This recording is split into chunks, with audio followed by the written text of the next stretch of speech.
प्रेम के साथ कीर्तन करना सत्यनाम धुन का। बोलो नाम नाम नाम सत्यनाम नाम नाम।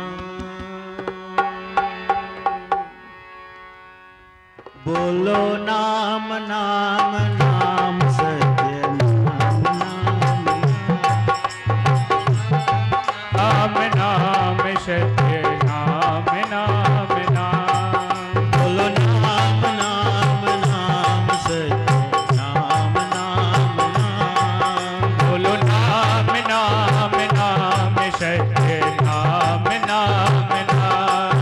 बोलो नाम नाम नाम सत्यनाम नाम नाम। बोलो नाम नाम नाम सत्य नाम नाम नाम। बोलो नाम नाम नाम सत्यनाम नाम नाम। बोलो नाम नाम सब लोग प्रेम के साथ नाम नाम नाम। बोलो नाम नाम नाम सत्यनाम नाम नाम। हे बोलो नाम नाम नाम सत्य नाम नाम नाम। बोलो नाम नाम नाम सत्यनाम नाम नाम। बोलो नाम नाम सत्य नाम नाम नाम। बोलो नाम नाम नाम आदि नाम नाम नाम। बोलो नाम नाम नाम आदि नाम नाम नाम। बोलो नाम नाम नाम आदि नाम नाम नाम। बोलो नाम नाम नाम आदि नाम नाम नाम। बोलो नाम नाम नाम अमी नाम नाम नाम। बोलो नाम नाम नाम अमी नाम नाम नाम। बोलो नाम नाम नाम अमी नाम नाम नाम। बोलो नाम नाम नाम अमी नाम नाम नाम। बोलो नाम नाम नाम सत्य नाम नाम नाम। बोलो नाम नाम नाम नाम नाम नाम। बोलो नाम नाम नाम सत्य नाम नाम नाम। हम बोलो नाम नाम नाम सत्य नाम नाम नाम। बोलो नाम नाम नाम सोहम नाम नाम नाम। बोलो नाम नाम नाम सत्य नाम नाम नाम। बोलो नाम नाम नाम सारे नाम नाम नाम। बोलो नाम नाम नाम सारे नाम नाम नाम। बोलो नाम नाम जय हो। नाम नाम नाम। बोलो नाम नाम नाम सत्य नाम नाम नाम। सत्य नाम नाम नाम। सत्य नाम नाम नाम। सत्य नाम नाम नाम। सत्य नाम नाम नाम। सत्य नाम नाम नाम। सत्य नाम नाम नाम। सत्य नाम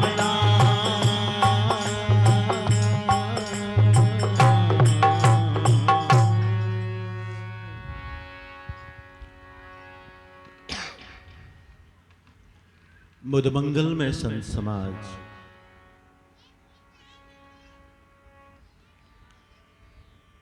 सदगुरु के चरणों में अनन्य निष्ठा, अनन्य प्रेम, अनन्य भक्ति रखने वाले आप सभी हंसजन व मुमुक्षजन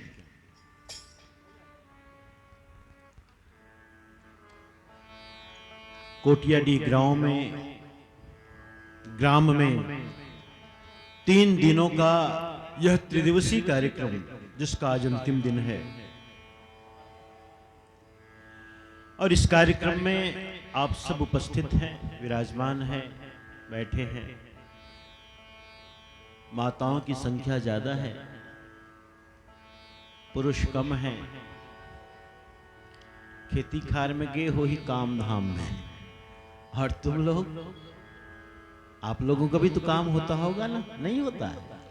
होता तो है, लेकिन आप आ गई है ना? हाँ, उपस्थिति अच्छी है। परम भक्त श्री मनहरण जी ने, उनकी धर्मपत्नी जोहनबाई ने उर्जित के जन्मोत्सव, जन्मदिन, वैसे तारीख नहीं है आज जन्मदिन का, जन्मदिन की तिथि नहीं है, तारीख नहीं है, लेकिन जब साहेब आए तभी मना लेंगे, ऐसा भाव है।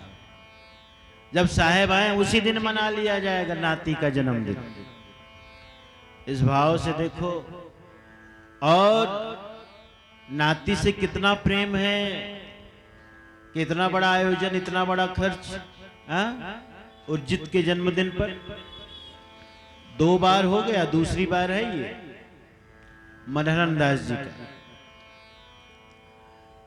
बड़ा सुंदर भाव, भक्ति, प्रेम इस गांव में है। कोटियाडी गांव, सदगुरु के जहां हंस रहते हैं,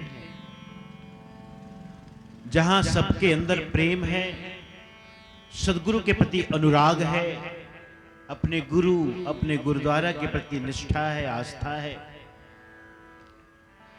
सबके मुख में सदा साहेब बंदगी है, साहेब का नाम है, सतनाम है।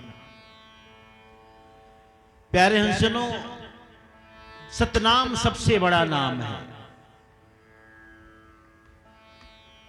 कोटि नाम संसार में, इनसे मुक्ति न हो, लेकिन सत्य नाम सम नाम नहीं।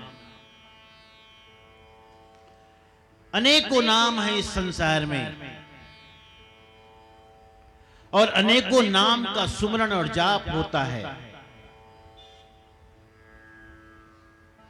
हर संप्रदाय के लोग कोई न कोई नाम देते हैं अपने साधक भक्त को, लेकिन कबीर पंथ में सत्य नाम। लेकिन यह जो सत्य नाम है, सभी नामों में सर्वश्रेष्ठ नाम है, क्योंकि जो सत्य है उसका और कोई दूसरा नाम हो भी नहीं सकता।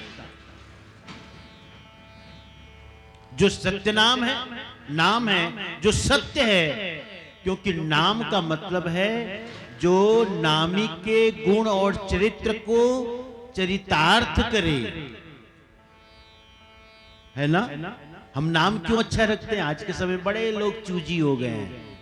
मेरे पास बहुत फोन आते रहते हैं, साहेब बहू को बेटा हुआ, साहेब बेटी हुई, फला समय में, दिन में, तिथि में, वार में, बढ़िया नाम भेजो साहब, यूनिक नाम, अलग से हट के, जैसे हमारी नाती और नातन का नाम हो वैसे किसी को ना हो। अब कहां से लाओगे भाई ऐसा नाम? लेकिन लोग आज के समय में बड़े कॉन्शियस हो गए हैं कि हमारा नाम बढ़िया हो। पहले तो ढोरा, मुरऊ, गुरऊ, कतवारू कुछ भी रख देते थे, कुछ भी नहीं रखते थे, कचरा, बोदरा, उदरा उदरा सब रख देते थे। कभी कभी पूछ देते थे, का बार ऐसा नाम रखे दाई, का करबे साहेब, नांदत निरीह से, कैसे ऐसे बोलते हैं कुछ ऐसे भाषा, नांदत निरीह की ऐसे हुई, इसके फलाना हुई, तो कहे जाए पहले इसने अलवा जलवा नाम रख दो तो ठीक हो जाते। तो सब रखते थे ऐसे लोग। पहले नाम का महत्व नहीं समझते थे लोग। अभी पुराने लोगों को नाम पूछो जरा, अलग ही ढंग का नाम होगा सब। लेकिन आज के नए बच्चों का नाम पूछो, कितना सुंदर सुंदर नाम है। क्या नाम बेटा तुम्हारा? बोलो जोर से। निहारी का, देखो प्रमाण आ गया ना। निहारी का नाम है, कितना सुंदर नाम है निहारी का। एकदम जोर से गुस्सा नहीं बोले ना, साहेब ला थोड़े दबाए जाते ऐसे वो, हैं? डांट के बोल में क्या? निहारी का नाम, कितना सुंदर नाम। नाम का मतलब है जो नामी को चरितार्थ करे, उसके गुण को, उसके स्वभाव को, उसके चरित्र को, उसकी अच्छाई को व्यक्त करे। एक आदमी का नाम था ठनठन गोपाल। बड़ा दुखी रहता था बेचारा। जहां भी कोई पूछे भैया तुम्हारा क्या नाम है, बोलता था ठनठन गोपाल। तो कहे तेरे माँ बाप ऐसे नाम कैसे रख दिए भाई? माँ बाप एक और कोई नाम नहीं मिला, ठनठन गोपाल।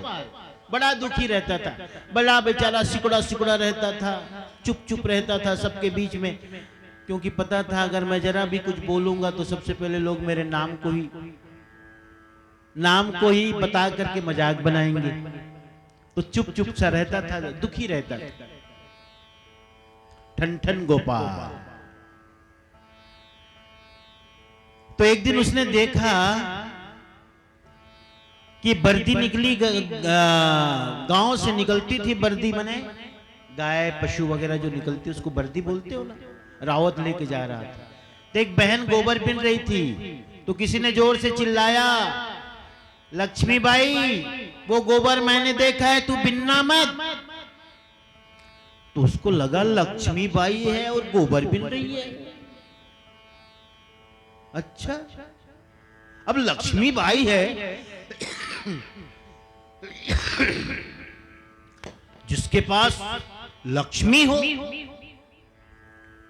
लक्ष्मीबाई का मतलब जिसके पास लक्ष्मी हो, धन हो, संपत्ति हो, तो लक्ष्मीबाई नाम रखो। लक्ष्मीबाई और गोबर मिल रही। आश्चर्य हुआ थोड़ा। फिर हवा आगे गया तो उसने देखा एक आदमी मरा हुआ है, 4-5 लोग उसे कंधे पे उठाए और परिवार के लोग पीछे पीछे जा रहे हैं। राम नाम सत्य है, बाकी सब गत है। सबकी यही गत है, माने सबकी यही गति है। राम नाम सत्य है, बाकी सबकी यही गत है। तो उसने पूछा भाई कौन है मर गया जो? तो किसी ने बताया नाम अमरपाल था। अरे अमरपाल और मर गया, अमरपाल और मर गया। और उसने फिर एक आदमी और मिला आगे, तो भीख मांग रहा था। तो उसने पूछ दिया भैया कौन गांव ले आया? भीख मंगा तरस देखा तो, लेकिन कौन गांव केसते है?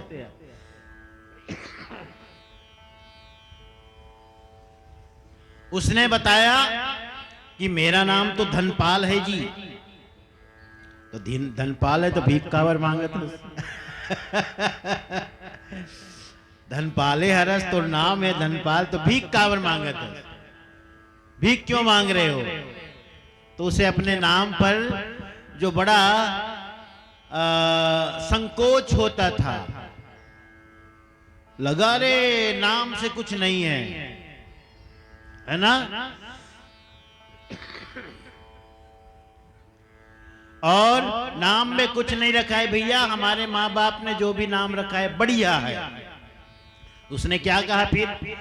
अमरपाल को मरते देखा, भिख मांगे धनपाल, और लक्ष्मीबाई गोबर बीने रह गए ठन पाल। उसने कहा बढ़िया है, अच्छा है हमारा नाम। अरे जब लक्ष्मीबाई गोबर बिनती है, चुनती है, अमरपाल मर जाता है, और धनपाल भिखारी है, मंगन है, गरीब है, तो हमारे नाम में कौन सा दोष है? ठीक है। मतलब क्या था उसका? जैसा नाम हो वैसा उसका काम हो। तो सत्य नाम, जैसा नाम वैसा काम। सत्य का सत्य नाम के अलावा और कोई दूसरा नाम नहीं हो सकता। इसलिए साहब ने सत्य नाम के सुमरन कहा, सत्य नाम को भजो भाई, सत्य नाम को जानो।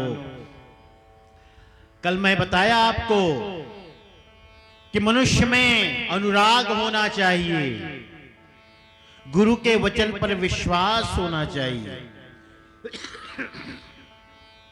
गुरु के वचन पर विश्वास हो और सदगुरु के प्रति, संतों के प्रति अनुराग हो और मृतक भाव को प्राप्त किया हुआ, मृतक भाव, ऐसा व्यक्ति ही सतलोक जाने का अधिकारी होता है। ऐसा व्यक्ति, ऐसे व्यक्ति को ही सतनाम की शिक्षा दी जानी चाहिए, सतनाम का उपदेश बताना चाहिए। अधिकारी जरूरी है। ब्रह्म ज्ञान, ब्रह्मलोक का ज्ञान, सत्यलोक का ज्ञान और सद ज्ञान, सतनाम का ज्ञान ऐसे थोड़े बांटा जाता है खैराती में जी। अधिकारी पुरुष होना चाहिए। तो अधिकारी पुरुष कौन होगा? जो सदगुरु के वचन पर भरोसा करे, विश्वास करे। विश्वास कर मम वचन को, चले सत्य की राह हो। हाँ, सत्य की राह पे चलना है तो मेरे वचन पर जो दृढ़ विश्वास करे, साहब कहते हैं। और उसके अंदर और भी गुण होना चाहिए, लगन होनी चाहिए। जैसे लगन किसके? मृगा के अंदर लगन होती है, सती के अंदर लगन होती है, पतिंगा के अंदर लगन होती है, ऐसे ही भक्त के अंदर भी लगन होनी चाहिए। लगन लगे बिनु काज न सरी हैं गुरु, जीव परलय तर जाई, गुरु से लगन कठिन मेरे भाई। लगन होनी चाहिए। और क्या हो? वह मृतक भाव को प्राप्त किया हो। मृतक भाव, साहब मृतक भाव कहते हैं। मृतक होए के खोजे संता, शब्द विचार गए मगु अंता। मृतक भाव को, तो मृतक भाव किसे कहा गया?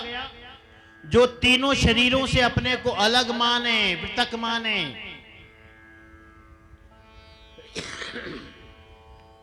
ये तीन शरीर मैं नहीं हूं, स्थूल शरीर, सूक्ष्म शरीर और कारण शरीर। तीनों शरीरों से अपने को पृथक माने, पांच कोशों से अपने को अलग माने। स्थूल शरीर जागृत अवस्था, सूक्ष्म शरीर स्वप्न अवस्था, तो जागृत अवस्था, जागृत अवस्था और सूक्ष्म शरीर, स्थूल शरीर, जागृत अवस्था, अन्नमय कोश। सूक्ष्म शरीर, स्वप्न अवस्था, मनोमय कोश। मनोमय कोश को ही विज्ञानमय कोश कहते हैं और प्राणमय कोश भी कहते हैं। मनोमय कोश को प्राणमय कोश भी कहते हैं और विज्ञानमय कोश भी कहते हैं। कारण शरीर, सुषुप्ति अवस्था और आनंदमय कोश। तो तीन शरीर और पांच कोशों से अपने को अलग माने, मैं इससे भिन्न हूं। यानी स्थूल शरीर, सूक्ष्म शरीर, कारण शरीर, तीनों शरीर से अपने को अलग। उसके बाद अन्नमय कोश, मनोमय कोश, प्राणमय कोश, विज्ञानमय कोश, आनंदमय कोश, पांच कोशों से अपने को अलग माने। और अलग मान करके जब आप अलग मानोगे तो होगा क्या? इन शरीरों से जो जुड़ाव होता है, इन शरीरों से जो तादात्म्य होता है, उसके कारण हमारा अहंकार जगता है। मैं भाव, मैं पना। तो जब हमारा मैं पना मिट जाता है, हम ये मानते हैं हम इससे अलग हैं, हम ये नहीं हैं, हम शरीर नहीं है भाई। हाँ, संत जन इसीलिए कहते हैं, जो ज्ञानी संत होते हैं, मैं भोजन नहीं करता, शरीर भोजन करता है। मुझे प्यास नहीं लगती, शरीर को प्यास लगती है। जब देह भाव से अपने को अलग मानोगे तो आपके शब्द ऐसे निकलेंगे और देह भाव से जुड़ाव होगा आपका, देह भाव का। तो मैं ही खाता हूं, मैं ही दुखी, मैं ही सुखी, मैं ही मोही, सब मैं होगा। जो होता है मुझे होता है। पृथक भाव होना चाहिए। इसीलिए संध्या पाठ में सोहम का जाप कहा गया। निर्विकार निर्भय तू ही और सकल भय माही, और सब पर तेरी साहिबी तुम पर साहिब नाही। संध्या पाठ याद है ना? याद है? कितने लोगों को याद है? हाथ उठाओ। अच्छा, 4-5 लोगों को याद है। इतने से काम नहीं बनेगा। आप लोगों को भी याद नहीं? नई नई बहू आई, कभी पंथी घर से नहीं है? याद करो फिर। आप लोगों को याद है सबको संध्या पाठ? हाँ, लेकिन सबको अभी भी यहां भी हाथ पूरा नहीं उठा है। मनहरन का नहीं उठ रहा है। अब हम और किससे कहें? हैं? लेकिन जिसने भी नहीं उठाया, ईमानदारी से नहीं उठाया। उठा भी देते तो हम थोड़े क्या पूछने जाते क्या? लेकिन आप ईमानदार हो, अच्छी बात है। आप कह रहे हो साहब हमें नहीं पता, अच्छी बात, ठीक है। लेकिन याद होना चाहिए आप कबीर पंथी हो तो। भाई देखो, आप कबीर पंथी हो तो कह रहा हूं, सत्संगी हो तो कोई बात नहीं है। सत्संगी का मतलब जो सत्संग में आए हों और किसी और को मानते हो, कोई आराध्य हो, उनका इष्ट हो, तो सबके लिए थोड़े लागू होता है। जो कबीर पंथी उनके लिए नियम लागू होता है। तो निर्विकार निर्भय तू ही और सकल भय माही, यहां से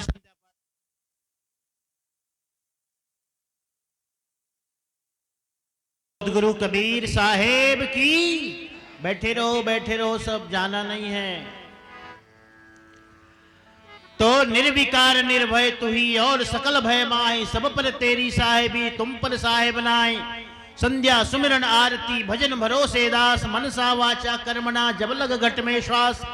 श्वास श्वास में नाम ले वृथा श्वास मत खोए, न जाने यह सांस का आवा हो या न होए।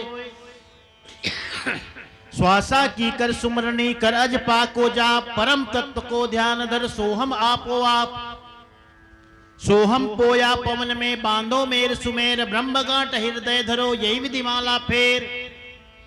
सोहम का जाप कहते हैं साहेब कि सांसों में सोहम को पिरो, सांसों में सोहम को पिरो दो, कह रहे हैं। पिरोने का मतलब क्या है? देखो, हम माला जब सुमरते हैं तो हर मनका के साथ मंत्र बोलते हैं, उच्चारण करते हैं ना। मन का हाथ में लेकर सोहम सत्यनाम, सोहम सत्यनाम, सोहम सत्यनाम जाप सुमरन करते हैं। साहब कहते सांसों में ही सोहम को पिरो दो। आती हुई सांस में सो, जाती हुई सांस में हम, आती हुई सांस में सो, जाती हुई सांस में हम। जरा सांस लेके देखो, खींच के सो जैसी आवाज आती है ना, सो।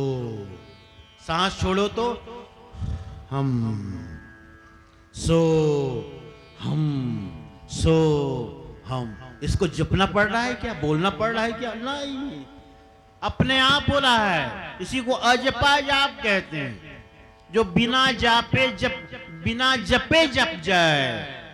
अजपा जाप, जिसका बिना जपे जाप हो जाए, अजपा जाप। अब इस सोहम का जाप क्यों कहते हैं साहब? सोहम का सुमिरन करने को क्यों कहते हैं? इसलिए कहते हैं इससे तुम्हारा शरीर के प्रति तादात्म्य टूटेगा,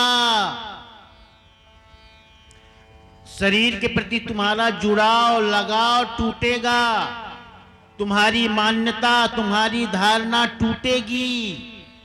तुम जो मान बैठे हो मैं शरीर हूं, मैं शरीर हूं, मैं शरीर हूं, मैं फलां का पिता, फलां की मां, फलां का बेटा, मेरा नाम ये है, मेरा गांव ये है, मेरी पहचान ये है, जो अपने आप को मान बैठे हो, ये तादात्म्य टूटेगा। कैसे? सोहम का जाप करोगे तो। सोहम का अर्थ क्या होता है? सह, संस्कृत शब्द है सह। सह मने वह, अहम मने मैं,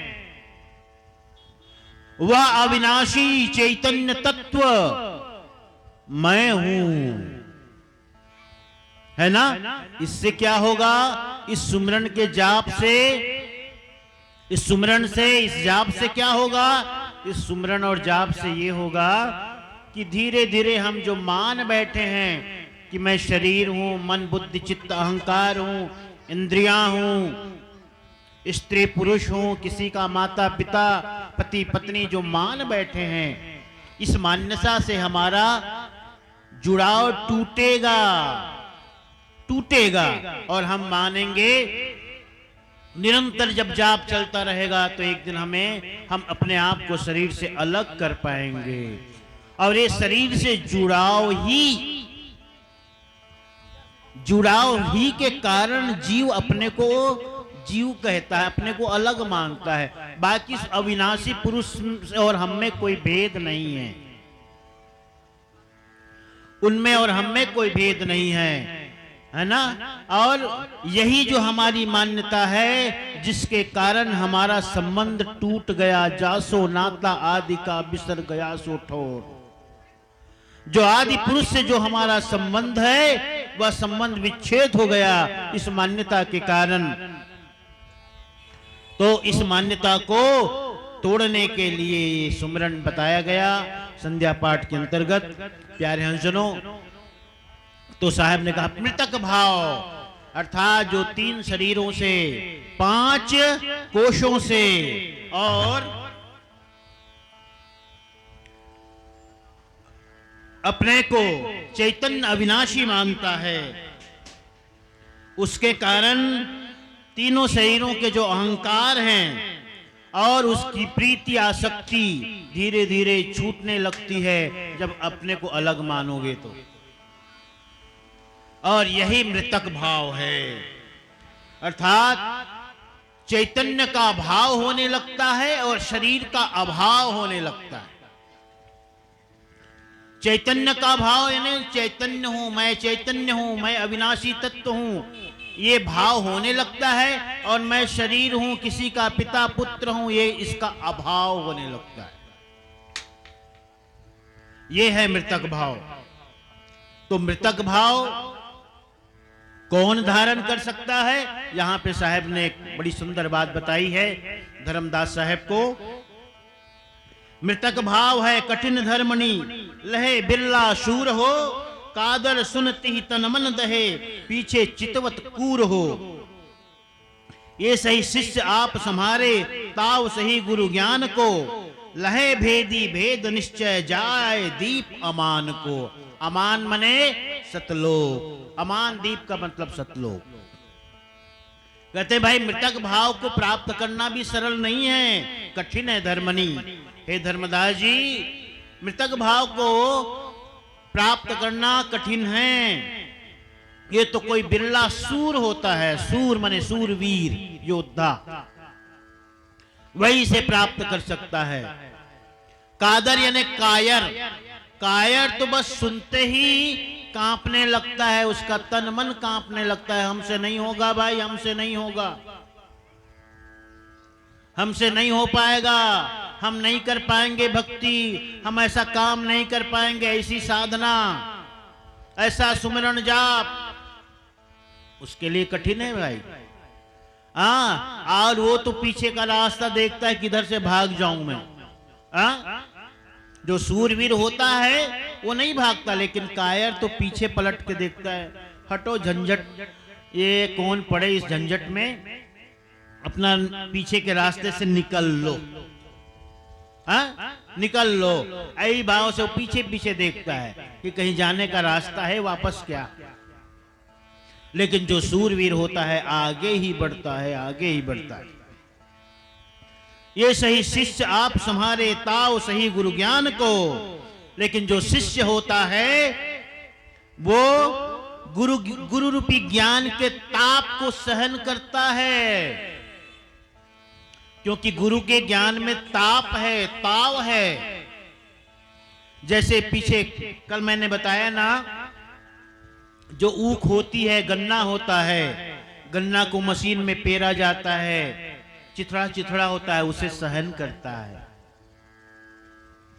उसका जो रस निकलता है उसे आग में चढ़ाया जाता है, उसे खौलाया जाता है गढ़, और क्या करते हैं उसको, उसके पानी को जला करके दहन करके गुड़ बनाते हैं। तो ताव सहा ना, ताप भी सहा और अपने को चिथड़ा चिथड़ा होना भी सहा। फिर गुड़ ही नहीं, फिर गुड़ को गर्म किया जाता है। अब गर्म करने पर फिर खांड बनता है, खांड के बाद चीनी, चीनी के बाद यानी चीनी यानी शक्कर, और शक्कर के बाद मिश्री, और मिश्री के बाद फिर कलाकंद की मिठाई बनती है। तो इतना सहन करता है तब कलाकंद की ऊंचाई को प्राप्त करता है। ऐसा ही जो भक्त होता है, गुरु के द्वारा बताई हुई साधना, भक्ति, सुमरण, जाप, व्रत, उपवास, नियम, आचार, सबके ताप को सहन करता है, वही कर सकता है, वही मृतक भाव को प्राप्त कर सकता है। सब नहीं सहन कर सकते भाई। इसलिए कबीरपंथी के जीवन में बड़ी साधना होती है। अरे सबसे बड़ी साधना तो यही हो गई कि आप कम से कम बीड़ी, सिगरेट, तंबाकू, गांजा, भांग, अफीम, चरस और शराब, मांसाहार से अलग हो। ये भी कम साधना नहीं है, थोड़ी मोड़ी साधना नहीं है। फिर जो कबीरपंथी होते हैं, नियम से सुबह उठना, स्नान करना, तिलक चंदन करना। बहुत से कबीरपंथी हैं तिलक चंदन रोज करते हैं, नियम है। हाँ? देखो हमारे साहेबलाल जी को देखो, तिलक किए हुए हैं कि नहीं, रोज करते हो ना साहेबलाल जी, देखो नियम है इनका। और भी भैया लोग दिख रहे हैं, गुणसागर जी भी करते। अब लेकिन जो आलसी और प्रमादी होगा वो कैसे करेगा? हटाओ भैया, ये कौन रोज रोज उठे, नहाए धोए, आराम से उठेंगे और ये करेंगे वो करेंगे, मुश्किल है। तो कायर की बात नहीं है भक्ति करना। साहब इसलिए कहते हैं, कामी क्रोधी लालचीन से भक्ति न होए, भक्ति करे कोई शूरमा, जाति वरण कुल खोए। भक्ति सरल नहीं है। ऐसे ही शिष्य आप संभारे, ताव से ही गुरु ज्ञान को, लहे भेदी भेद निश्चय जाए दीप अमान को। साहब कहते हैं कि हे धर्मदास, मृतक गुण ग्रहण करना बहुत कठिन है, इसको कोई बिरला वीर ही प्राप्त कर सकता है, डरपोक नहीं। डरपोक तो सुनते ही डर के मारे उसके तन मन जलने लगते हैं, कपने लगते हैं। आगे बढ़ने की कौन कहे, पीछे देखता है कि रास्ता मिले तो भाग जाऊं। जिस प्रकार ऊख से कंद बना, ऐसे ही शिष्य अपने आप को संभाले यानी साधे, वीर बनकर गुरु ज्ञान के ताव यानी आंच को सहन कर अपने को कंद के समान अच्छा बनावे और गुरु ज्ञान को प्राप्त करे। वह भेदी यानी गुरु भेदी का गुरु ज्ञान का जानने वाला, वह भेदी, भेद यानी गुरु ज्ञान। भेदी मने गुरु ज्ञान का जानने वाला और भेद मने गुरु का ज्ञान। वह भेदी भेद को प्राप्त करके निश्चय ही अमान द्वीप यानी सतलोक को जाता है, ऐसा साहब उपदेश करते हैं। अमान द्वीप मतलब जहां अभिमान नहीं है, मैं नहीं है। एक कथाकार की मैं एक दिन कथा सुनता था। उसने कहा कि एक सामने माता बैठी रहती थी, तो एक दिन बड़ी रो रही थी। तो हमने पूछा, माता जी क्यों रोती हो? तो उस माता ने कहा कि महाराज जी, आप तो कहते हो जो 7 दिन कथा सुनते हैं तो भगवान विष्णु यानी श्री हरि स्वयं विमान लेकर के आते हैं और उस जीव को अपने लोक ले जाते हैं। मैं कई बार कथा सुनते कितनी कथाएं सुन डाली मैं, लेकिन कभी भगवान आए नहीं और विमान लेकर आए नहीं और मुझे लेके गए नहीं। तो मैं बड़ा दुखी हूं कि भगवान कब आएंगे विमान लेकर, और विमान लेके कब आएंगे और मुझे कब ले जाएंगे।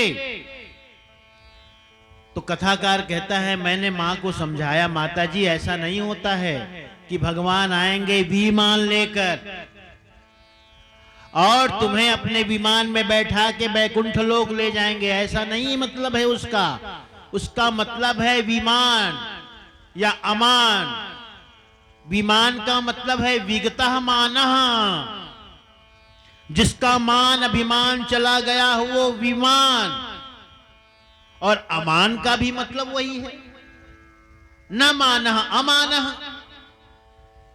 जहां मान नहीं रह जाता, अभिमान नहीं रह जाता, मैं नहीं रह जाता, कर्तापन नहीं रह जाता, अर्थात जहां सत्य, जो सत्य लोक है वहां कोई भी जीव, पहली बात तो जीव जिसके अंदर अभिमान है, अहंकार है, उसका अधिकारी ही नहीं होता। तो वो ऐसा द्वीप है जहां अभिमान नहीं है, मैं नहीं है, अमान है, अमान द्वीप है वो। मान, अभिमान द्वीप नहीं, अमान द्वीप है। वहां अभिमान नहीं है, मैं नहीं है, क्योंकि वहां मूल माया नहीं है, माया रहित है वो। माया रहित होने के कारण अमान है।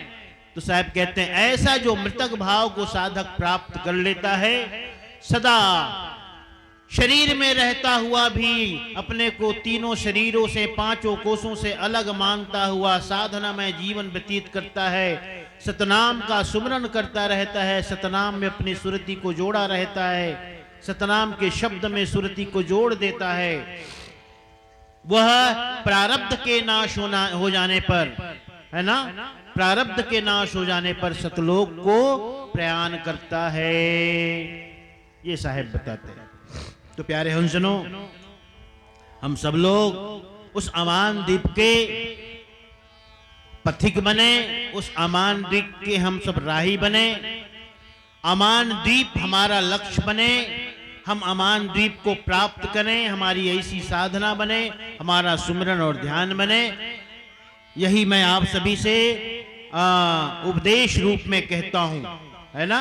और आप कबीर पंथी हैं तो आपके अंदर सत्य के प्रति, सतनाम के प्रति, सदगुरु के प्रति, सतलोक के प्रति और सतपुरुष के प्रति भक्ति हो का भाव हो, निष्ठा का भाव हो, आस्था और प्रेम का भाव होना चाहिए।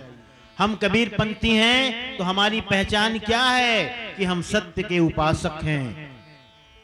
हमारा लोक सत्यलोक है और दूसरा कोई लोक नहीं। हमारा लोक सत्यलोक, हमारा परम आराध्य,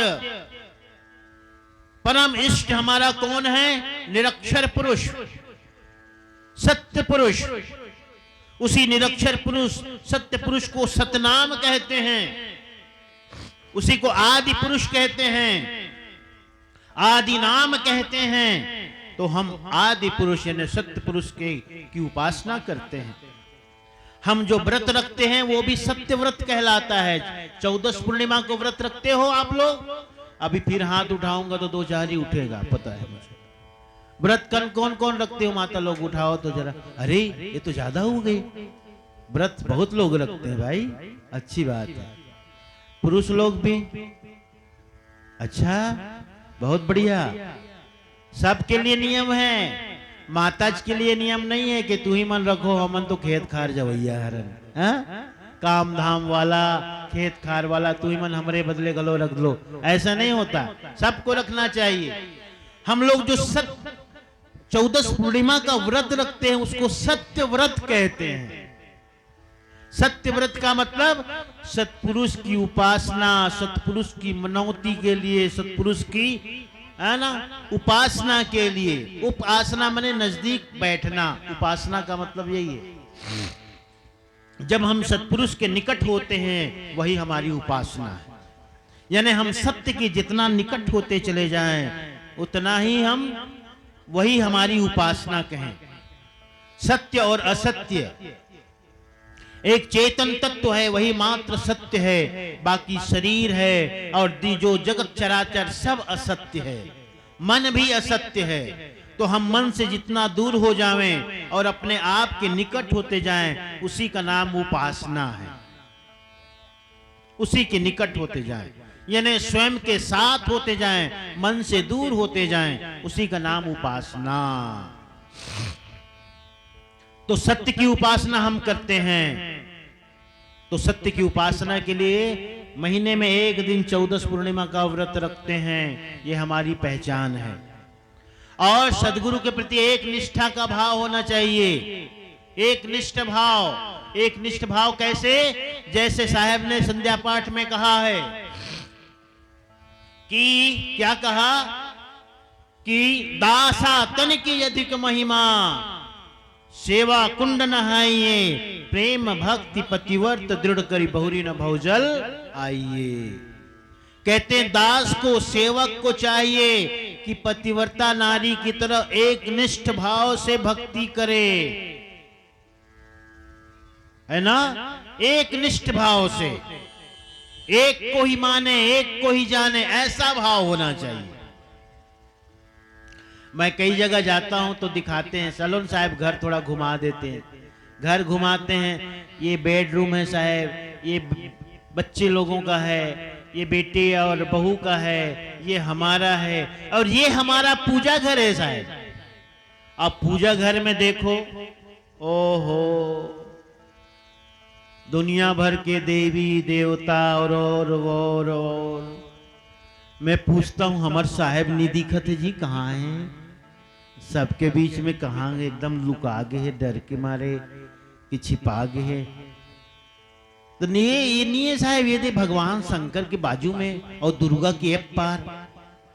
मैं कहता हूं ऐसने मत रखे करो भाई, दुर्गा माता के शेर हा मूल ऐसे खोले रहते, हाव हाव हाव हाव, और शंकर भगवान के नाग सांप ऐसे जैसे करत रहते, और ओकर बीच में साहेब ला रखबे बिना अस्त्र शस्त्रधारी, ऐसने बीच में मत रखे करो। तो कैसे रखे साहेब? साहेब भला इक्के जन रखो, सिर्फ साहेब को अकेले रखो। तो पूजा घर में साहेब ही होना चाहिए जी। तो कई लोग क्या कहते हैं, कैसे करवे साहेब, सब ला काम पड़ते ना, हैं? जैसे तुम्हारे गांव में चुनाव उनाव होते, सरपंच सरपंच के, तो सबो चला कही दे, तो तू ही चला देबो, तू ही चला देबो, तू ही चला देबो, हैं? का करो, का कर ले, का बार दुश्मनी ठानन भाई, जेला कबू नहीं देन तब वो हमारा दुश्मन मान ही दुश्मन ठानी, नहीं बोलते हैं आप लोग? तो मैं कहता हूं भैया, ये चुनाव उनाव नहीं, राजनीति नहीं है, ये भक्ति। भक्ति में तो एक को ही मानना जानना पड़ता है, एक की भक्ति करो। और हम सदा कहते हैं, आज भी कहते हैं, जब तुमने तिनका तुड़ाया मने कसम खा लिया। कभी कभी छोटे छोटे बच्चे झगड़ा होते थे, हम लोग भी छोटे छोटे थे तब की बात याद है। एक ठो काड़ी होती थी ना, उसको तोड़ के कहते थे खट्टी, आज के बाद से तुम्हारा हमारा संबंध खत्म, हैं? नहीं करते थे? क्यों बच्चे तुम लोग करते हो? अब नहीं करते, नए जमाने के बच्चे हैं ना। पहले ऐसे करते थे, ऐसे तिनका काड़ी तोड़ करके बता देते थे तुम्हारा हमारा संबंध खत्म हो गया।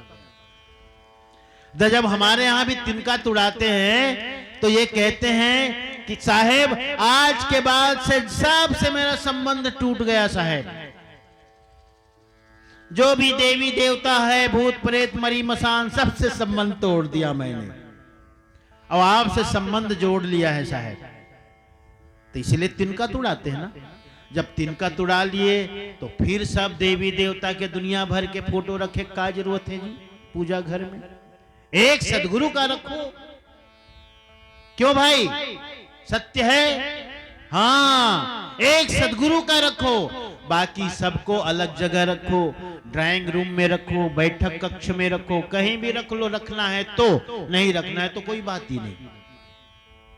लेकिन पूजा घर में तो बस सदगुरु का ही, सदगुरु की ही तस्वीर हो, फोटो हो, चित्र हो, मूर्ति हो, बस सदगुरु की होनी चाहिए। इसी का नाम है विश्वास। साहब कहते हैं, ना मंदिर में, ना मस्जिद में, ना काशी कैलाश में, खोजी होए तुरंत मिल जाऊं एक पल की तलाश में, और मैं तो हूं विश्वास में। मैं तो विश्वास में हूं भाई, विश्वास में रहता हूं। भक्तों के अंदर विश्वास होना चाहिए अपने सदगुरु के प्रति। एक बार ऐसा ही हुआ, एक मौलवी था और एक पंडित था। कहे तेरा भगवान बड़ा कि तेरा खुदा बड़ा? मौलवी ने कहा तेरा भगवान बड़ा, पंडित ने कहा कि तेरा खुदा बड़ा। चलो देखो आजमा लेते हैं, कैसे करेंगे। तो गांव में एक पीपल का पेड़ था बहुत ऊंचा, का यहां से हम कूदेंगे नीचे, अपने अपने भगवान और खुदा का नाम लेकर, जो बच जाएगा वो बड़ा।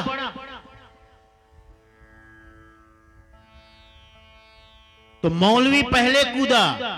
तो मौलवी जो होते हैं इस्लाम के मानने वाले, बस खुदा के अलावा किसी को नहीं मानते, एक खुदा, एक अल्लाह, एक भगवान। तो उसने अपने खुदा का नाम लेकर के कूदा, बच गया। पंडित ने सोचा सबको सुमर डालूं, ब्रह्मा विष्णु महेश गणेश हनुमान दुर्गा और काका सब कूदा, तो सबको सुमरने लगा। कोई नहीं आया कोई नहीं आया बखत में। नीचे गिरा तो चारों खाने चित। तो जो साहब ने इसलिए कहा है भाई, एक साधे सब साधिया, सब साधे सब जाए। जो एक की साधना करेगा, एक रास्ते पे चलेगा, वो पहुंचेगा। और कोई सब रास्ते में थोड़ा इधर जाए, थोड़ा उधर जाए, फिर वहां से लौट आए, फिर जाए इधर, फिर वहां से आए, फिर यहां से जाए, तो कहीं पहुंचेगा क्या? नहीं पहुंचेगा। अब यहां से गिरौदपुरी जाना है, कितना दूर? 5 किलोमीटर होगा ना। अब थोड़ा इधर चले जाओ, उसके बाद थोड़ा इधर चले जाओ, अब इधर रास्ता हो इधर भी चले जाओ, उससे ज्यादा चल जाओगे, लेकिन पहुंचोगे नहीं गिरौदपुरी, शिवरी नारायण पहुंचोगे नहीं। एक ही तरफ जाना होगा, एक ही तरफ, एक ही मार्ग का चयन करके निरंतर उसमें आगे बढ़ते रहोगे तो मंजिल मिल जाएगी, मुकाम मिल जाएगा। थोड़ा थोड़ा सब में चलोगे तो कहीं नहीं पहुंच पाओगे। एक ही नाव में पैर रखोगे तो गिरोगे नहीं, और 2 नाव में और 3 नाव में पैर रखो भला, गिर जाओगे। इसलिए एक साधे सब साधिया। जो एक को साधता है सबको साध लेता है, लेकिन जो सबको साधने चलता है वो सबको साध नहीं पाता। सब साधे सब जाए, वो सब चला जाता है। तो एक की भक्ति करनी है, सतपुरुष की भक्ति करनी है, सतनाम का सुमरण करना है। सत्यनाम से बड़ा कोई नाम नहीं। सत्यनाम का सुमरण करो, सुबह उठ जाओ और थोड़ी देर बैठो, सांसों में नाम सोहम को पिरो लो, सोहम सत्यनाम, सोहम सत्यनाम। निरंतर तुम्हारे स्मृति में सतनाम का जाप चलता रहे, निरंतर सदा सुमरण। सुमरण का मतलब क्या? सुमरण का मतलब ख्याल, बोध, स्मरण बना रहे। सुमरण का मतलब है भैया कि हाथ में माला लेके सुमरण करना ही सुमरण नहीं है। माना कि वह भी सुमिरन है। प्राथमिक साधक को उसकी जरूरत पड़ती है। जैसे हम लोग जब पढ़े थे पहले तो स्लेट लेके जाते थे कि नहीं, स्लेट और पेंसिल लेकर के 5वीं तक। बाद में वो पेंसिल भी छूट गई, स्लेट भी छूट गई, क्योंकि उसकी जरूरत नहीं रही फिर। ऐसे ही प्रथम साधक के लिए, प्रथम अवस्था में साधक के लिए माला सुमरण की भी जरूरत है। लेकिन साहब कहते क्या है कि सुमरण का मतलब है सदा स्मरण, सतत स्मरण, निरंतर स्मरण, टूटे ना स्मरण, ख्याल बना रहे सदा। अब सुमरण को समझने के लिए एक छोटा सा दृष्टांत सुनाता हूं, सुनो। सुमरण क्या है, स्मरण क्या है? एक गुरु के आश्रम में 3 शिष्य गए, शिष्य बनने के लिए, चेला बनने। तो गुरु ने कहा भैया चेला तो बना दूंगा, लेकिन परीक्षा पास करनी पड़ेगी। कहे क्या है परीक्षा? कहे देखो ये सबके हाथ में एक एक कबूतर दे दिया। कबूतर क्या बोलते हैं कबूतर को छत्तीसगढ़ में? पड़की कहते हैं। परेवा, ठीक ठीक ठीक ठीक, परेवा भी कहते हैं। सबके हाथ में कबूतर परेवा दे दिया और देने के बाद गुरु ने कहा इसकी गर्दन तोड़कर मरोड़कर ले आओ, ऐसी जगह इसकी गर्दन तोड़ करके लाना जहां कोई न देखता हो। तो एक तीनों चेलों को दे दिया, तीनों निकल गए। एक तो बस थोड़ी देर बाद, एक जो है थोड़ी देर बाद गया है और कहीं से उसकी गर्दन मरोड़ करके ले आया। कहे अच्छा कहां गया था तू? हो गया, हाँ हो गया काम। अच्छा तुमको तो समय ही नहीं लगा, बस घंटे भर में आ गया वो तो। गुरु को भी आश्चर्य हुआ, कहां तुमने? कहा हाँ मैं गया था, एक सुनसान घर था, कोई रहता नहीं था, खंडहर जैसा था, मैं वहां गया, कोई देख नहीं रहा है, गर्दन मरोड़ दिया ले आया। अच्छा दूसरा चेला 3 दिन बाद आया,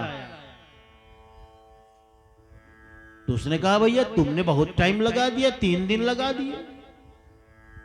3 दिन लगा दिए तो तुमने वो भी गर्दन मरोड़ कर आया था, कबूतर की गर्दन तोड़ कर लाया था। उसने कहा तुम कहां मरोड़े इसकी गर्दन? कहा मैं सोचा कहां जाऊं, बहुत देखा, सब जगह कोई न कोई देखता था, तो एकदम रात की अंधेरी रात में गुफा में गया और गुफा में जा करके उसकी गर्दन मरोड़ा। इसलिए मुझे खोजने में टाइम लग गया, समय लग गया, 3 दिन लग गए। और जो तीसरा चेला था वो 3 महीने बाद आया, 3 महीने बाद। लेकिन 3 महीने बाद आने के बाद भी कबूतर वैसा ही कहीं वैसा था, उसने गर्दन नहीं मरोड़ी थी।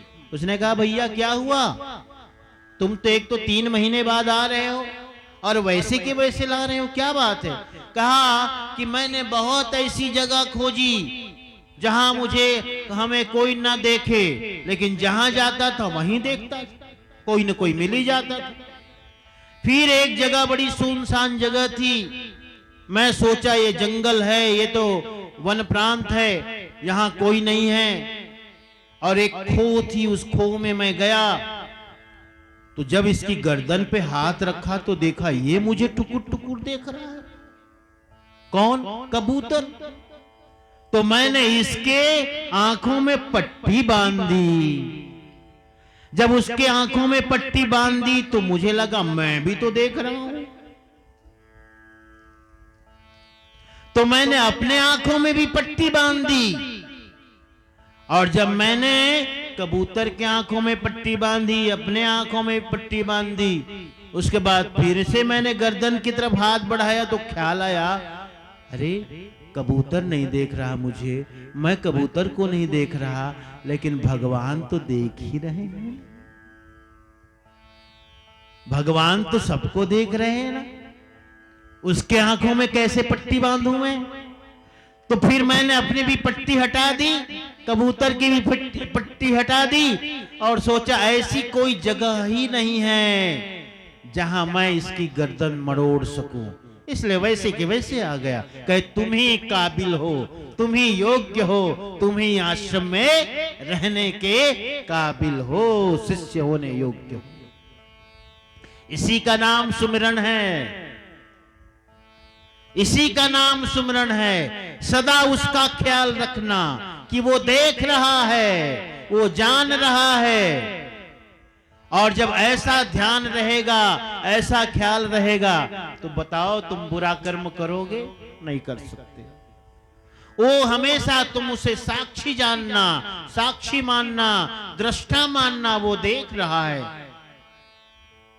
सदा उसका ख्याल रहेगा। और सदा उसका ख्याल रहेगा तो क्या होगा? इसी का नाम सुमिरन है। तो साहेब का नाम का सुमिरन, सतनाम का सुमिरन का मतलब है सदा स्मरण रहे कि मैं ये नश्वर और नाशमान शरीर नहीं हूं, मैं शरीर से, इंद्रियों से, मन बुद्धि चित्त अहंकार से सर्वथा भिन्न हूं, मैं शरीर नहीं हूं, मैं नामधारी नहीं हूं, किसी का पिता पुत्र नहीं हूं। ऐसा सदा स्मरण रहे।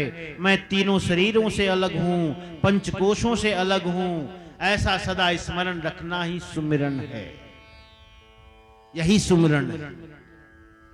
तो सतनाम का सुमिरन करने का मतलब क्या हुआ कि मैं सतनाम हूं, मैं अविनाशी चैतन्य आत्मा हूं, मैं शुद्ध बुद्ध हूं, यही सतनाम का सुमिरन है। तो सतनाम का सुमिरन करने को साहब ने उपदेश दिया। साहब जो है ब्रह्म निरूपण ग्रंथ में नवधा भक्ति बताते हैं, तो नवधा भक्ति में यही कहते हैं, तीसरी भक्ति यही है धर्मदास जी कि सतनाम का सुमिरन करो। सद्गुरोराचर्चनम मुख्यम द्वितीयम साधु सेवनम सन्नाम रटनम स्नेहा तृतीयम एतदेव ही। कहते हैं कि गुरु के प्रति अत्यंत निष्ठा का भाव रखना पहली भक्ति है। संतों की सेवा करना, संतों से अनुराग रखना, संतों से प्रेम रखना दूसरी भक्ति है। आज हम गए थे, हम फिर तू राम जी के यहाँ, हमने संतों की महिमा बताई। क्यों साहेब लाल जी थे ना तुम? हाँ, संत गुरु क्या हैं? संत गुरु साक्षात सदगुरु रूप हैं। सदगुरु मान करके उनकी सेवा करो, कोई भी हो। हम तो यहां तक कहते हैं कि संत का भेष बना के कोई चोर लफंगा भी आ जाए तब भी उसकी पूजा उजा करो, उसमें दोष मत देखो। क्योंकि जो तुम संत मान करके उसकी पूजा करोगे, संत भेष धारण किया है, संत जान करके तुम सेवा करोगे, तो संत की सेवा का फल ही तुम्हें मिलेगा। और वो चोर लफंगा साधु का भेष पहनकर, भेष धारण करके आपको धोखा दे रहा है, तो धोखे का फल भी उसे मिलेगा, उसे मिलेगा। इसलिए संतों की सेवा करना साहब ने कहा दूसरी भक्ति है। सत्य नाम का सुमिरन करना तीसरी भक्ति है। श्रवणम ज्ञान वाक्यस्य श्रद्धे तच्चतुर्थकम। कहते ज्ञान पूर्ण उपदेश को श्रवण करना चौथी भक्ति है, और आप चौथी भक्ति कर रहे हो, आप चौथी भक्ति कर रहे हो। उपदेश को, संत गुरुजनों के उपदेश को सुनना चौथी भक्ति साहब ने बताया। संध्या पाठ में भी साहब कहते हैं, श्रोता वक्ता की अधिक महिमा, विचार कुंड नहाइए। है ना, श्रोता और वक्ता की भी बहुत बड़ी महिमा है भैया। तो सत्संग में जाना चाहिए, साहब यही कह रहे हैं। इससे विचार के कुंड में नहाने का अवसर मिलता है। और विचार के कुंड में नहाने से फायदा क्या होता है? बीजक में साहब कहते हैं, करहु विचार जो सब दुख जाई। विचार करोगे तो सब दुख का शमन हो जाता है, उपाय है। हाँ? तो श्रवणम ज्ञान वाक्य से श्रद्धे तच्चतुर्थकम। और फिर कहते सत्य वाक्य समुच्चार पंचमम। सत्य नहीं, ततो भवे सतश्चित्तान माया भावस्य पंचमम। कहते हैं धीरे धीरे माया का अभाव करते जाना, ये पांचवी भक्ति है। धीरे धीरे अपने आप को भिन्न करते जाना, अलग करते जाना, अलग करते जाना। परिवार में रहते हुए परिवार से अलग, शरीर में रहते हुए शरीर से अपने आप को अलग अलग मानते जाओ। मैं वही अभी जिसकी मैं बात कर रहा हूं, पृथक मानना, अलग करना, ये पांचवी भक्ति। छठी भक्ति क्या है? सारा सार विवेकस्तु षष्ठं च कथ्यते बुधई। सार और असार का विवेक करो। सदा इस बात का ध्यान रखो कि सार क्या है, असार क्या है, क्या साथ जाएगा, क्या छूटने वाला है, क्या सत्य है, क्या असत्य है, क्या खाद्य है, क्या अखाद्य है, क्या पेय है, क्या अपेय है, क्या कर्तव्य है, क्या अकर्तव्य है। इसका ज्ञान रखो, बोध रखो। क्या करने योग्य है, क्या करने योग्य नहीं है, क्या खाने योग्य है, क्या खाने योग्य नहीं है, पीने योग्य है, क्या पीने योग्य नहीं है, सुनने योग्य है, क्या सुनने योग्य नहीं है। इसका विचार करो। साहब कहते हैं ये छठी भक्ति है। सदा सत्य बोलना सातवीं भक्ति। जैसा देखा, जैसा सुना, वैसा ही कहना सत्य है। इसी को कहा सत्य बोलना। सत्य वाक्यम समुच्चार मतलब है जो जैसा देखा, जैसा सुना, उसे उसी रूप में बोलना और सुनना, कहना, ये सत्य व्यवहार है। आठवीं भक्ति क्या कहते हैं साहब? अष्टमम समदृष्टिश्च, कहते हैं सब जीवों के प्रति समान भाव रखना, किसी के प्रति घृणा नहीं, उपेक्षा नहीं, तिरस्कार नहीं। हाँ? होना चाहिए क्या बताओ? किसी भी प्राणी के प्रति नहीं, कुत्ता, बिल्ली, गाय, पशु, कोई भी गर्हित नहीं, निंदित नहीं, तिरस्कृत नहीं, उपेक्षा नहीं, है ना? कुत्ता भी तुम्हारे घर के आंगन में बैठा हो तो भी उसके प्रति घृणा नहीं रखो, कहां से आ गया ये, हाँ? मारो मारो, काटो काटो, भगाओ भगाओ, ऐसा नहीं। गधा होता है, कितना वो बेचारे, उसको कितनी उपेक्षा का जीवन जीता है गधा, इसलिए तो हम लोग गाली बना दिए गधा को, नहीं बनाए। अपने बच्चों को बोल देते तुम बड़े गधे हो, गधे हो, लेकिन गधे आपस में गाली देते हैं तो कभी नहीं कहते तुम बड़े मनुष्य हो, है ना? क्योंकि हम मनुष्य से भी नीचे गिर गए, लेकिन वो गधापन से नीचे नहीं गिरे, हम और नीचे गिर जाते हैं। गधा के प्रति कितनी उपेक्षा का भाव हमारे मन में रहता है, छोटे कीड़े मकोड़े के प्रति, जीव जंतु के प्रति, हाँ, पक्षियों के प्रति, मुर्गी उर्गी के प्रति, कितने लोग हैं, चूहे, बिल, क्या क्या नहीं है संसार में देखने को मिलता है। हमारे कबीरपंथी लोग तो बिच्छू भी निकल जाए तो चिमटा में पकड़ के बाहर फेंक देते, मारते नहीं, सही है ना? सांप भी निकल जाए तो कहते जाने दो, आ गया होगा रास्ता भूल भटक करके, जाने दो, नहीं मारते। और सच भी है, सबसे खतरनाक जीव इस संसार में है तो मनुष्य, सबसे खतरनाक। सांप कभी ऐसा भूमिका बनाकर, प्लान और योजना बना के नहीं आता है कि आज कोटियाडीह जाऊंगा और फलाना को चाप के आऊंगा, काट के आऊंगा। आता है क्या? ऐसी योजना बना के आता है? नहीं आता।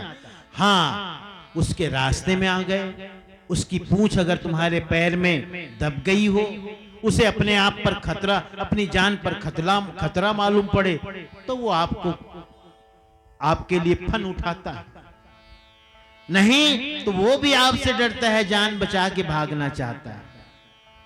कोई भी प्राणी, शेर भी क्यों ना हो, हिंसक जानवर भी बेमतलब का शिकार नहीं करता, हमला नहीं करता। अगर शेर दूर खड़ा हो तो वहां से मारने तुमको नहीं आएगा, हाँ, कि चलो आज मनुष्य को मारते हैं, भला शौक लग रहा है, ऐसा थोड़ी होता है। हाँ? हमारे देश में एक गिर है, जंगल, अमरेली जिला, ये है गुजरात में। मैं भी गया था वहां शेर देखने, सफारी में गया तो वो जो वन रक्षक होते हैं उनसे पूछा, भाई शेर किधर है, देखने आए हैं। तो वैसे लाठी रखा हुआ था और जाके दिखाया, वो सोए पड़े थे 3-4 वहां पे। कहा ये तो है, जैसे कोई गाय चराने वाला लाठी लेके घूमता रहता है। हमने कहा तुम्हें डर नहीं लगता, इतने नजदीक में जाके बता रहे हो ये? कहे कुछ करता नहीं है। अगर तुम उसे खतरा ना लगे तो तुम पर वार बिल्कुल नहीं करेगा, वार नहीं कर सकता, क्योंकि वो भी राजा है ना, छोटी मोटी बातों पे थोड़े गुस्सा करेगा, वो रॉयल है, राजा है, शेर राजा होता है जंगल का। तो हिंसक से हिंसक जानवर भी आप पर हमला नहीं करता, हमला सिर्फ 2 कारणों से करता है, स्वयं की जान पर खतरा हो या उसके बच्चों की जान पर खतरा हो, और तीसरा बहुत हुआ तो उसे भूख लगी हो, नहीं तो वो बेवजह आप पर खतरा नहीं बनता है। मनुष्य को देखो, शौक से ही मारता। हम रास्ते चलते थे गली में, एक आदमी के हाथ में डंडा था, आगे आगे जा रहा था, कुत्ता बैठा होता, एक लाठी दम चमका दिया उसको बेचारे। अब एक लाठी कुत्ते को पड़ी तो वो कुत्ता काए काए काए काए करता भागा। मैंने कहा भैया ये तो कुछ नहीं किया जी, सोया था, मैं देख रहा हूं तू आगे आगे चल रहा है, क्यों मारा? बस महाराज जी ऐसे ही शौक लगा तो मार दिए। अब बताओ, मारने का भी शौक लगता है? तुमने जरा भी विचार नहीं किया? अरे निरीह प्राणी है, उपेक्षित प्राणी है बेचारा, शौक से मार दिया। ऐसा नहीं होता। तो कहते आठवीं भक्ति क्या है? समदृष्टि। सब प्राणियों के प्रति एक समान दृष्टि रखो, भाव रखो। इसीलिए तो हमारे यहां अहिंसा परमो धर्म कहा गया। अहिंसा को सबसे बड़ा धर्म माना गया। हाँ, जीव दया अरुआत्म पूजा, सदगुरु भक्ति देव नहीं दूजा। जीव मात्र के प्रति दया, चैतन्य की पूजा और सत्पुरुष की भक्ति, बस कबीर पंथ की 3 पहचान। और छत्तीसगढ़ की क्या पहचान है? क्या पहचान है गौतम? नरुआ गरुआ। ओ जगह जगह लिखाया रहता है आजकल, नरुआ गरुआ घुरुआ बारी, छत्तीसगढ़ के 4 चिन्हारी। लेकिन हमारे कबीर पंथ की क्या चिन्हारी है? 3 चिन्हारी है। जीव दया, आत्म पूजा, चैतन्य ने गुरु की पूजा और सत्पुरुष की भक्ति। 3 पहचान। तो क्या होगा? 8वीं भक्ति क्या है? कि सब जीवों के प्रति दया का भाव, करुणा का भाव, प्रेम का भाव। और समय हो गया। अंतिम भक्ति साहब कहते हैं शीलता का गुण। साहब ने शील गुण को बहुत ऊंचा दर्जा दिया। शीलवान सबसे बड़ा सब रत्नों की खान। शीलवान मतलब जो सर्दी में, गर्मी में, बरसात में, मान में, अपमान में, सुख में, दुख में, हानि में, लाभ में, जय में, पराजय में एक समान रहता है। उसके मन पर कोई विक्षेप नहीं पड़ता, मन स्थिर चंचल नहीं होता, मन पर उसका कोई प्रतिबिंब नहीं पड़ता, मन आंदोलित नहीं होता, मन में विद्वेष नहीं जगता, सबको सहन कर लेता है। उसे कहते हैं शीलवान। ऐसा रहना भी साहब ने 9वीं भक्ति बताई। तो 9दा भक्ति में कौन कौन सी 9 भक्ति? फिर से ध्यान से सुनो। सदगुरु के प्रति पूरी निष्ठा का भाव, सदगुरु से बड़ा किसी को नहीं मानना, सदगुरु के अलावा किसी की पूजा नहीं करना, सत्पुरुष के अलावा किसी का, सत्पुरुष की ही भक्ति करना, पहली भक्ति। संतों की सेवा करना, दूसरी भक्ति। सत्य नाम का सुमरन करना, तीसरी भक्ति। और जहां कहीं सत्संग हो, उपदेश हो, वहां आकर के सुनना, चौथी भक्ति। और धीरे धीरे माया का भाव करते जाना, शरीर से अलग, माया से अलग, हाँ, और अपनी आदतों से अलग, धीरे धीरे अलग करते जाओ, अभाव करते जाओ, छूटते जाओ, छोड़ते जाओ, छूटते क्या, छोड़ते जाओ। 5वीं भक्ति। फिर कहते सार और असार का ज्ञान करो, सत्य असत्य का ज्ञान रखो, क्या है पीने योग्य, क्या है नहीं है पीने योग्य, क्या है रखने योग्य, क्या नहीं रखने योग्य, क्या है स्मरण करने योग्य, क्या नहीं है, इसका ज्ञान रखो। 6ठी भक्ति। 7वीं भक्ति कहते सदा सत्य में चलना, सत्य मार्ग में चलना, सत्य रहनी में रहना, सत्य बोलना। 7वीं भक्ति सब जीवों के प्रति एक भाव रखना। 8वीं भक्ति और शील गुण धारण करना। 9वीं भक्ति। इस प्रकार साहब ने 9 भक्ति यानी 9 प्रकार की भक्ति बताई। प्यारे हंसजनों, आप सब भी 9 भक्ति को धारण करो। सब में बहुत प्रेम है, भाव भक्ति है। हम उन गुरुजनों को नमन और वंदन करते हैं जिन्होंने आपके जीवन में सत्पुरुष की, सदगुरु की भक्ति दृढ़ाई है, सदगुरु की भक्ति से परिचय कराया है। हम उन्हें नमन और वंदन करते हैं। आज की वाणी को यहीं पर विराम देते हैं। अगला जो ये है वो ये है, एक सूचना के रूप में